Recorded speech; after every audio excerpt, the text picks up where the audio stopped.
আমাদের আলোচ্য সূরা ফুরকানের শেষ অংশে আল্লাহ এই রকমই একটি তালিকা প্রদান করেছেন। এটা চমৎকার একটি তালিকা, আর এই তালিকাটি নিয়ে আমাদের প্রত্যেকের চিন্তা করা, গভীর মনোনিবেশ করা এবং সর্বোচ্চ চেষ্টা করা উচিত যাতে এই সবগুলো গুণই অর্জন করতে পারি। আল্লাহ এই তালিকাটি শুরু করেছেন ওয়া ইবাদুর রহমান। এখানে ইবাদুর রহমানের গুণাবলী বর্ণিত হয়েছে।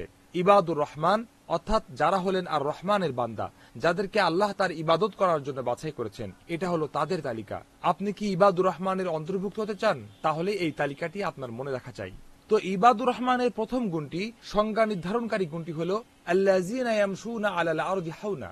তাদের মাঝে বিনম্রতা থাকে যখন পৃথিবীতে বিচরণ করে। নির্ধারণকারী গুণটি হলো নিরহংকারী মনোভাব। তাদের মাঝে বিনম্রতা রয়েছে, তারা বিনয়বনত। তারা এমন মানুষ না যারা রুক্ষতা, অনুভূতিহীনতা এবং কঠোরতার জন্য পরিচিত, মোটেই এরকম না। ইবাদুর রহমানের প্রথম নির্ধারণকারী বৈশিষ্ট্য হলো আল্লাযীনা ইয়ামশুনা আলাল আরদি হাওনা। এর অর্থ তারা মানুষের সাথে মেলামেশা করেন। তারা নির্জনতা প্রত্যাশী নন, তারা মানুষের সঙ্গ এড়িয়ে চলেন না এজন্য যে তারা মানুষ অপছন্দ করেন না। ইবাদুর রহমানকে সক্রিয় হতে হবে, তাদেরকে সমাজের সাথে সম্পৃক্ত হতে হবে, আর সমাজের সাথে সম্পৃক্ত থাকা অবস্থায় তাদের চরিত্র সর্বদা সর্বোত্তম রাখতে হবে। আমাদের রাসূল সাল্লাল্লাহু আলাইহি ওয়াসাল্লাম বলেছেন যে ঈমানদার অন্য ঈমানদারদের সাথে চলাফেরা করে আর অপরের নেতিবাচক ব্যবহারগুলোর ব্যাপারে ধৈর্য অবলম্বন করে, সে এমন ঈমানদার থেকে উত্তম যে মানুষ থেকে দূরে গৃহে অবস্থান করে। আমরা সমাজের সাথে সম্পর্ক ছিন্ন করে দেই না যখন খারাপ কোনো ঘটনা ঘটে যায়, অথবা যখন আমাদের সাথে কেউ রুক্ষ আচরণ করে। না, আমাদেরকে সামাজিক হতে হবে, আর সামাজিক থাকা অবস্থায় ইয়ামশুনা আলাল আরদি হাওনা ওয়া ইযা খাতাবাহুমুল জাহিলুনা ক্বালু সালামা। অর্থাৎ নির্বোধ স্বভাবের কোনো ব্যক্তি যখন তাদের মুখোমুখি হয়, তারা যখন তর্ক করতে চায়, ক্বালু সালামা, তারা তর্কে বিতর্কে জড়ায় না। সুবহানাল্লাহ, এটা কতটা কঠিন। যখন কেউ আপনার সম্পর্কে নেতিবাচক কিছু বলে, কেউ যখন আপনাকে অপবাদ দেয়, কেউ যখন নেতিবাচক কোনো কারণে আপনার মনকে নিচে নামিয়ে ফেলতে চায়, তখন আপনাকে উচ্চ মান বজায় রাখতে হবে। বরং বলবেন সালাম, মুখে হাসি নিয়ে সামনে এগিয়ে চলবেন। স্বল্প মেয়াদে অপর ব্যক্তি চিন্তা করতে পারে যে সে বিজয়ী হয়েছে, কিন্তু দীর্ঘমেয়াদে সর্বদা সচ্চরিত্রের অধিকারীরাই বিজয়ী হয়। ক্বালু সালামা, তারা শুধু মর্যাদার সাথে সামনে এগিয়ে যায়। তো প্রসঙ্গক্রমে প্রথম নির্ধারণকারী গুণটি হলো সচ্চরিত্র, এটা দিয়েই শুরু হয়েছে। দ্বিতীয় গুণ কোনটি? দ্বিতীয় গুণটি কে বলতে পারবেন? আপনারা কি এই আয়াতগুলো মুখস্থ করেছেন? দ্বিতীয় গুণটি হলো তারা তাহাজ্জুদের নামাজ পড়েন। সুবহানাল্লাহ, প্রথম গুণটি তাহাজ্জুদের চাইতেও গুরুত্বপূর্ণ, আর তা হলো কিভাবে আপনি মানুষের সাথে মেলামেশা করেন। এটা গভীর তাৎপর্যপূর্ণ একটি বৈশিষ্ট্য যা আপনার ব্যক্তিগত ইবাদতের চেয়েও গুরুত্বপূর্ণ। প্রসঙ্গক্রমে এগুলো সবগুলোই গুরুত্বপূর্ণ। ইবাদুর রহমান হওয়ার জন্য আপনাকে এই সবগুলোর অধিকারী হতে হবে। কিন্তু প্রথমটি হলো অন্যদের সাথে আপনার আচরণ। আমাদের অনেকেই ব্যক্তিগত ইবাদতগুলোকে বেশি গুরুত্বপূর্ণ মনে করে থাকি, কিন্তু আল্লাহ ভিন্নভাবে তালিকাটি উপস্থাপন করেছেন। আপনার চরিত্রের মাধ্যমেই মানুষ আপনাকে চিনবে এবং মূল্যায়ন করবে। তাই ওয়াল্লাযীনা ইয়াবিতুনা লিরাব্বিহিম সুজদান ওয়া কিয়ামা। দ্বিতীয় নাম্বার বৈশিষ্ট্য, তারা তাহাজ্জুদের নামাজ পড়ে রাতের গভীরে। অন্য কেউ যখন তাদেরকে দেখছে না, তখন তারা দাঁড়িয়ে আছেন, নামাজ পড়ছেন, রুকু আর সিজদা করছেন। ওয়াল্লাযীনা ইয়াবিতুনা লিরাব্বিহিম সুজদান ওয়া কিয়ামা। তো ইবাদুর রহমানের দ্বিতীয় নির্ধারণকারী গুণটি হলো ব্যক্তিগত ইবাদত, আর সকল ব্যক্তিগত ইবাদতের রানী হলো তাহাজ্জুদ। আল্লাহর কাছে তাহাজ্জুদ ছাড়া অন্য কোনো ব্যক্তিগত ইবাদত এত বেশি প্রিয় নয়, এবং এটা আসলে একজন মানুষের সৎকর্মশীলতাকে নির্ধারণ করে। তো দ্বিতীয় গুণটি হলো ইয়াবিতুনা লিরাব্বিহিম সুজদান ওয়া কিয়ামা। তারা রাতের গভীরে প্রতিনিয়ত কিয়াম এবং সিজদারত থাকেন। তৃতীয় নাম্বার, ওয়াল্লাযীনা ইয়াকুলুনা রাব্বানা ইসরিফ আন্না আযাবা জাহান্নাম ইন্না আযাবাহা কানা গরামা। প্রসঙ্গক্রমে এই আয়াতগুচ্ছে দুইটি দোয়া রয়েছে। এটা শুরু হচ্ছে এই দোয়াটি দিয়ে, আর এটি শেষ হয়েছে আরেকটি দোয়া দিয়ে। তো এই ধারণাটিও এখানে এসে যায় যে তারা প্রতিনিয়ত দোয়া করতে থাকেন। যদিও দুটি দোয়া রয়েছে, কিন্তু এই তালিকায় উল্লেখিত দ্বিতীয় বিষয়টি হলো একটি দোয়া, আর শেষের বিষয়টিও একটি দোয়া। এই উপলব্ধিটি এখানে প্রচ্ছন্ন রয়েছে যে ইবাদুর রহমান প্রতিনিয়ত আল্লাহর কাছে দোয়া করতে থাকবেন। এই তালিকায় প্রথম যে দোয়াটি উল্লেখ করা হয়েছে তা হলো নিজেকে জাহান্নাম থেকে মুক্ত করার দোয়া। তবে এই দোয়াটি শুধুমাত্র জাহান্নামের দোয়া নিয়ে নয়, বরং এই ধারণাটি হলো এই সচেতনতা সৃষ্টি করা যে আল্লাহ আমাকে দেখছেন, মুহাসাবার ধারণা তৈরি করা যে পরকালে আমাকে হিসাব দিতে হবে। তো যখন আপনি আল্লাহর কাছে জাহান্নাম থেকে মুক্তি চান, এটা দিয়ে কি প্রকাশ করে? এটা আপনার ইহসানের ধারণাকে প্রকাশ করে। ওবুদিল্লাহ কাআন্নাকা তারাহু ফাইন লাম তাকুন তারাহু ফাইন্নাহু ইয়ারাক। যদিও আপনি আল্লাহকে দেখতে পান না, আল্লাহ আপনাকে দেখছেন। আপনি জানেন যে আল্লাহ আপনাকে দেখছেন। তো আপনি প্রতিনিয়ত মুহাসাবার ধারণাটিকে পর্যবেক্ষণ করছেন। আমাকে আল্লাহর কাছে জবাব দিতে হবে, আল্লাহ আমার কাছ থেকে হিসাব নেবেন। আপনি আখিরাতের বিষয়ে সচেতন হচ্ছেন, তাই আপনি আল্লাহর কাছে দোয়া করেন যে ইসরিফ আন্না আযাবা জাহান্নাম ইন্না আযাবাহা কানা গরামা ইন্নাহা সাআত মুস্তাকাররা ওয়া মুকামা ওয়াল্লাযিনা ইযা আনফাকু। চতুর্থ গুণটি হলো যখন তারা দান করে, এমনটা না যে তারা প্রতিনিয়ত দান করে, না, তারা যে দান করছে এটা তো জানাই, বরং তারা কিভাবে দান করে এটাই আল্লাহ এখানে বলেছেন। তারা যে দান করে এই বিষয়টি না, এটা এখানে ধরেই নেওয়া হয়েছে যে তারা দান করে। আয়াতটির শব্দচয়ন চমৎকার, বাক্যাংশটিকে বিশেষভাবে বর্ণনা করা হয়েছে। আল্লাহ বলেননি যে ইবাদুর রহমান হলো তারা যারা সব সময় দান করে, এটা জানাই যে তারা প্রতিনিয়ত দান করে। আল্লাহ গুণগত দিকটি বর্ণনা করেছেন, তিনি বর্ণনা করছেন কিভাবে তারা দান করে। তিনি এটা বর্ণনা করছেন না যে তারা সব সময় দান করে। যখন তারা দান করেন তারা এইভাবে দান করেন যে এটা খুব বেশি না আবার খুব কমও না। লাম ইউসরিফু ওয়ালাম ইয়াকতুরু, তারা অতি মাত্রায় দান করবেন না আবার সাদকা করে দেউলিয়াও হয়ে যাবেন না, এটা ঈমানদারদের পন্থা না। আবার তারা কৃপণতাও করেন না, বরং মাঝামাঝি অবস্থানে থাকেন। তো আল্লাহ বলেছেন যে তারা নির্বুদ্ধিতে সুলভ নয়, বরং তারা ইতিবাচক ভাবে উদার। এটাই ইবাদুর রহমানের বৈশিষ্ট্য।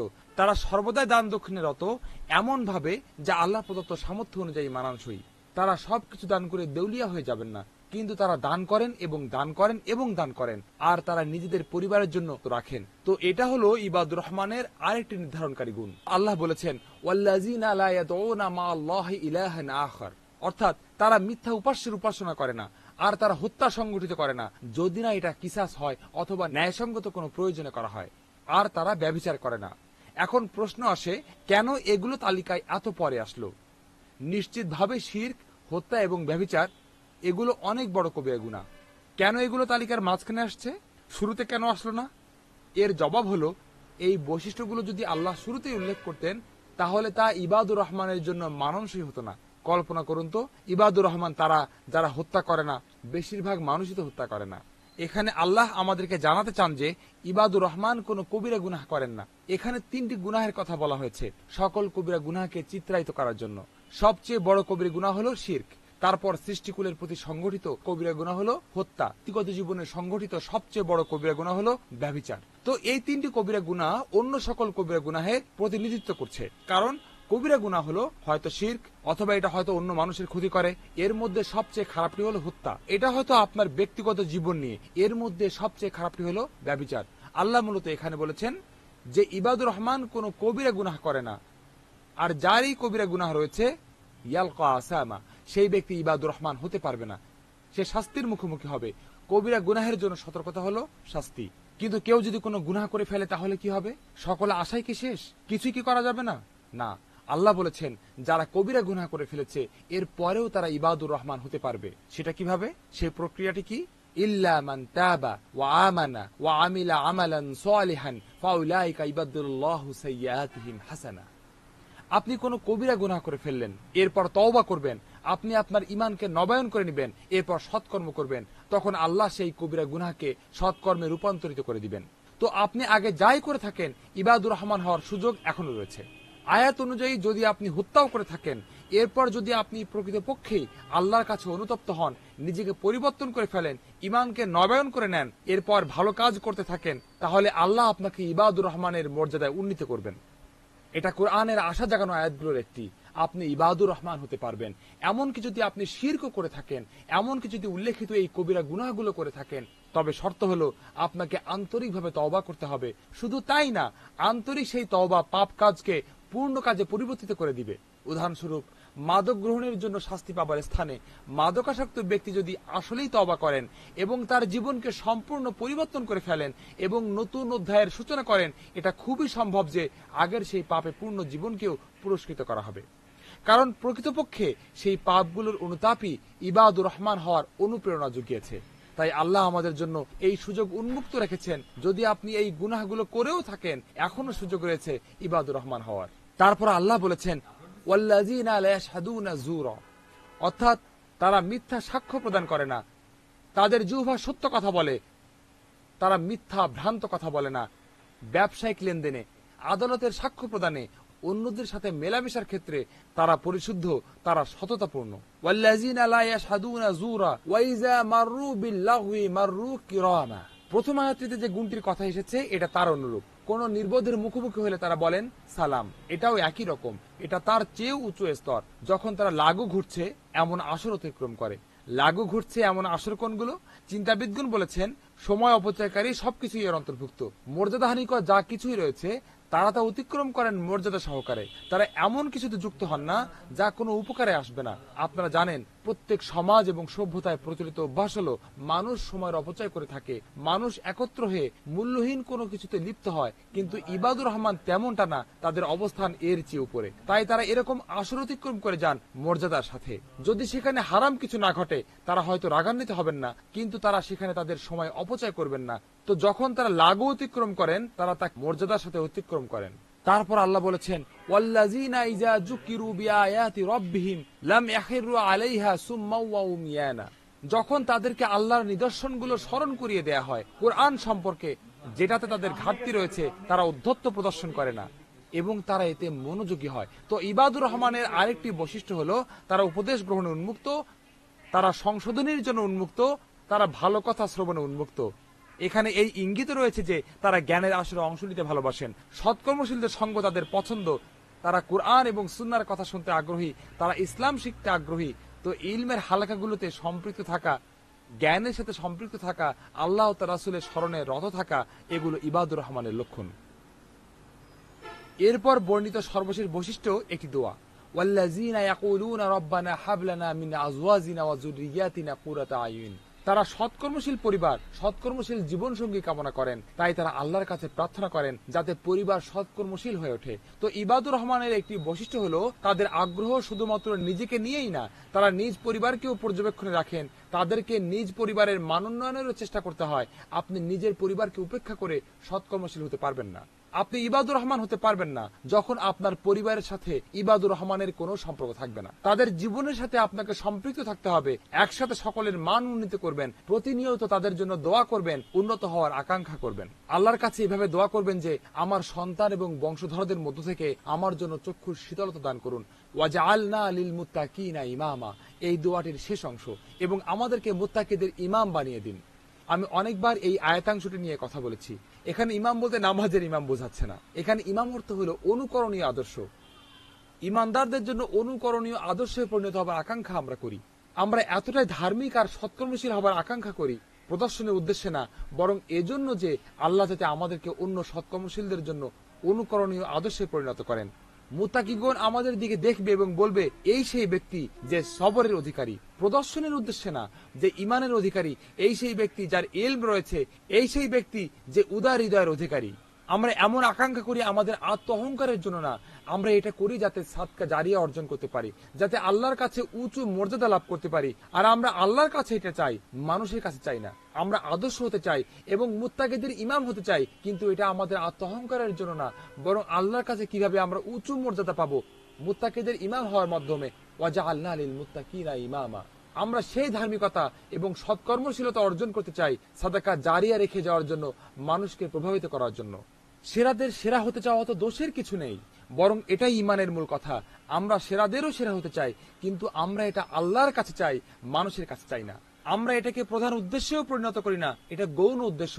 হে প্রভু, আমাদেরকে এতটাই ভালো বানিয়ে দিন, এতটাই সৎকর্মশীল বানিয়ে দিন, এতটাই ধর্মপরায়ণ বানিয়ে দিন, যাতে এমনকি ধার্মিকরাও আমাদেরকে তাদের নেতা হিসেবে গণ্য করেন। এই দোয়াটি আমরা করি তাহাজ্জুদে, আমরা এটা করি রাতের গভীরে, এই দোয়াই আমরা করি ওয়াজআলনা লিল মুত্তাকিনা ইমামা। এগুলোই হলো এখানে বর্ণিত গুণাবলী। এর মধ্যে সর্বশ্রেষ্ঠ হলো আপনি সেরাদের সেরা হবার আকাঙ্ক্ষা করেন, আর যদি সেগুলো অর্জন করতে পারি তাহলে বিনিময় হিসেবে আমরা যা পাবো তা হলো উলাইকা ইজজাউনাল গুরফাতা বিমা সাবারু, অর্থাৎ এর বিনিময়ে তারা গুরফার অধিকারী হবে। গুরফা হলো জান্নাতের উচ্চতর স্থান। জান্নাত সম্পর্কিত আমার কলা আলোচনা এই বিষয়ে বলেছিলাম, জান্নাত বড় দুটি অংশে বিভক্ত, মূলত দুটি বৃহৎ ভাগে বিভক্ত। উচ্চতর হলো গুরফা, আর গুরফার মধ্যেও সর্বোচ্চ অংশ গুরাফ, যা হলো জান্নাতুল ফিরদাউস। তো গুরাফকে বলতে পারেন ভিআইপি এলাকা, এটা সর্বোচ্চ স্তর। সূরা ওয়াকিয়াতে সাবিকুন এবং আসহাবুল ইয়ামিন সম্পর্কে এসেছে। সাবিকুন হলো গুরফার অধিবাসী। বিমানে আপনি ইকোনমি ক্লাস দেখতে পান, বিজনেস ক্লাসও দেখতে পান। গুরফা হলো বিজনেস ক্লাস, গুরফা হলো সামনের সারি, এটাই আমরা চাই। উলাইকা ইজজাউনাল গুরফাতা বিমা সাবারু, এই মানুষরাই ভিআইপি জান্নাত অর্থাৎ গুরফা পাবে। তাই ইবাদুর রহমান হলো ইমানদারদের মধ্যে উচ্চতর শ্রেণী। এই হলো 11 অথবা 13টা গুণাবলী। যেভাবে আপনি এগুলোকে শ্রেণীবদ্ধ করবেন তার ভিত্তিতে এর সংখ্যার তারতম্য হবে।